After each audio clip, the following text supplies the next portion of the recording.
സംസ്ഥാനത്തെ ദേശീയപാത വികസനം വേഗത്തിൽ പൂർത്തിയാക്കാൻ നാളെ മുഖ്യമന്ത്രിയുടെ അധ്യക്ഷതയിൽ യോഗം ചേരും. ദേശീയപാത അതോറിറ്റിയും സംസ്ഥാന സർക്കാരും ഭായ് ബന്ധമാണെന്നും ആര് വിചാരിച്ചാലും അത് തകർക്കാൻ കഴിയില്ലെന്നും മന്ത്രി PA മുഹമ്മദ് റിയാസ് പറഞ്ഞു.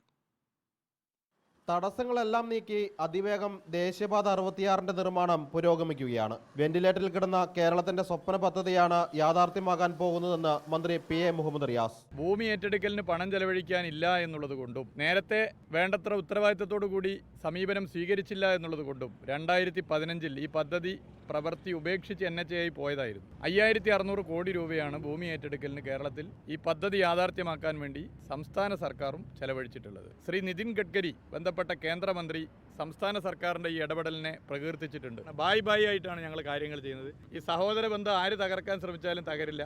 ഇതിന്റെ ഗുണം, ഈ സഹോദര ബന്ധത്തിന്റെ ഗുണം ഈ നാടിനാണ്. മന്ത്രിയും ദേശീയപാത ഉദ്യോഗസ്ഥരും ജനപ്രതിനിധികളും ദേശീയപാതയിലെത്തി നിർമ്മാണ പുരോഗതി വിലയിരുത്തി. നാളെ ബഹുമാനപ്പെട്ട മുഖ്യമന്ത്രി വളരെ വിശദമായ ഒരു യോഗം ഇതുമായി ബന്ധപ്പെട്ട് വിളിച്ചു ചേർക്കുന്നുണ്ട്.